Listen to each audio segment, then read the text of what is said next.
Okay, let's tackle about commission, sales tax, and interest. So, pag sinabing commission, ang formula is commission is equal to total sales, kabuuan ng nabenta, times rate of commission. Okay? So, that's our formula of finding the commission. For example,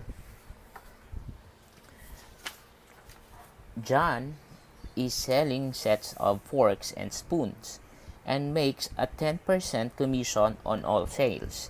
So, what would his commission be on the sale of a 3,250 pesos set of forks and spoons?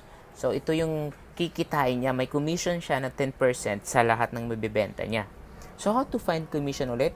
So, commission is, iksiyan na lang natin, commission is equal to total sales or the sales times rate of commission or RC na lang or RC. So, pag sinabing total sale, ito yung kabuuan na nabenta niya. So, ang kabuuang nabenta niya ni John is 3,250 pesos. At tapos, yung rate of discount of commission niya sa bawat nabenta niya, multiply mo ng 10%. So, yung 3,250,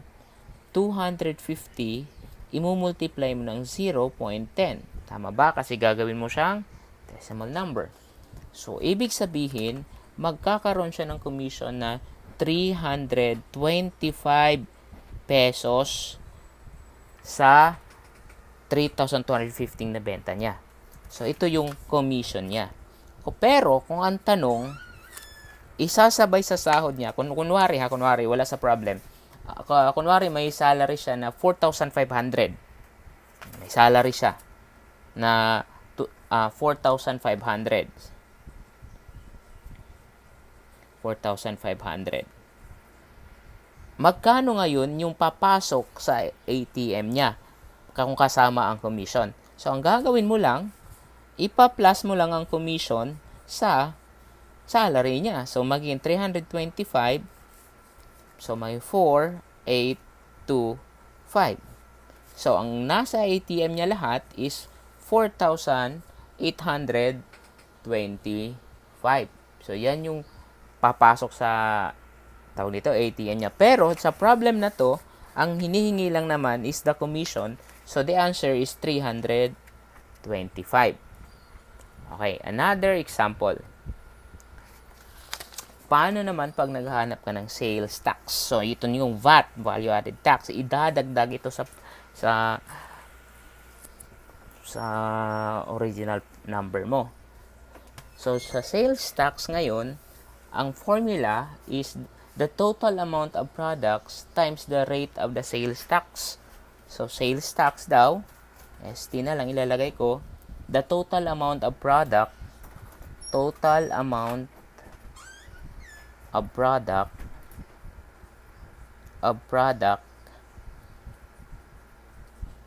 times rate of, multiply mo sa rate of sales tax.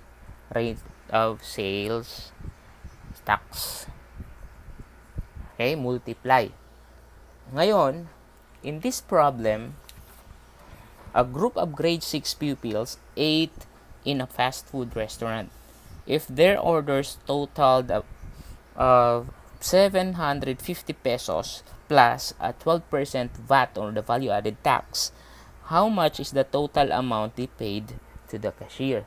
So, itong 750 na to, wala pa yung tax. So, wala pa yung tax dito sa 750 nito. Aalamin natin kung magkano yung babayaran nila sa cashier kung kasama na yung value added tax or yung VAT. Sige. So, for example, in this problem, 750, yan yung na babayaran nila. So, that na wala pang tax. 750 times 12% tax. So, basically, ang aalimin mo lang yan, ang alamin mo lang dito, sales tax, is yung percentage pa rin. How much is 12% sa 750, the base? At idadagdag mo siya sa base. Parang ganun lang din. So, 750 times 0.12.